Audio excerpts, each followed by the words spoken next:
13-year-old basketball players. I have one on my left. His name is Kurt. I have one on my left. His name is Tyler. As you can see, there's a little bit difference in their size.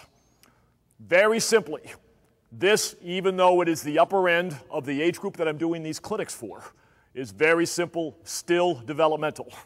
I have seen so many 13-year-olds look really good at this level, and then by 17-year-olds, they're like, okay.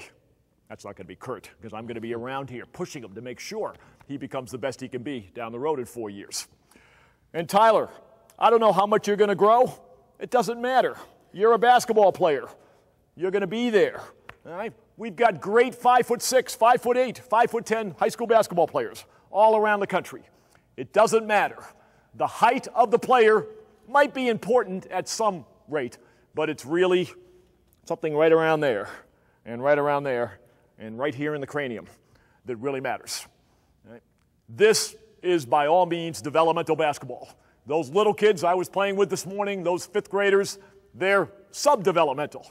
They're just having fun, getting the ball in their hands and trying to. These guys have been playing for anywhere from 3 to 6 years. They're learning and they're getting better. But let's face it, they are 8th grade players, soon to be 8th grade players. They've got a long ways to go. You can't believe how these kids will change within the next 4 years by the time they're seniors in high school. You are looking at someone who played high school basketball in this very gym 40 years ago. The first time I ever put on a uniform, I was older than these guys. I never played basketball till I was in 9th grade. Hard to believe, right, Curtis? Right. But that's the way it was way back in the good old 60s. But I played, I learned, I got bigger, I got stronger, and by my senior year in this very gym, I was scoring a whole lot of points. The point is, at this age, they are still babies. You're not a baby, you're not a baby, but in the basketball world, you are. You got a long ways to go. You can work at it, you can love the game, you can be passionate about it, you can work on some of the things we talked about today, but when it gets right down to it, let's not forget that these are 8th grade children. They got a long, long ways to go.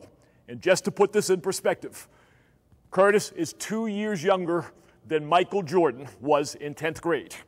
Michael Jordan was 4 inches smaller than Curtis in 10th grade. Michael Jordan was probably about the same weight as Curtis. How much do you weigh?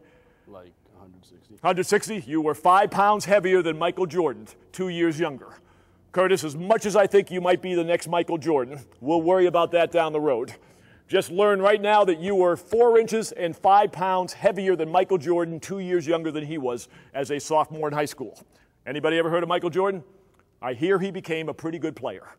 All right? He had a long ways to go sophomore year. He grew a lot, he worked at the game, and he became one of the all-time greatest.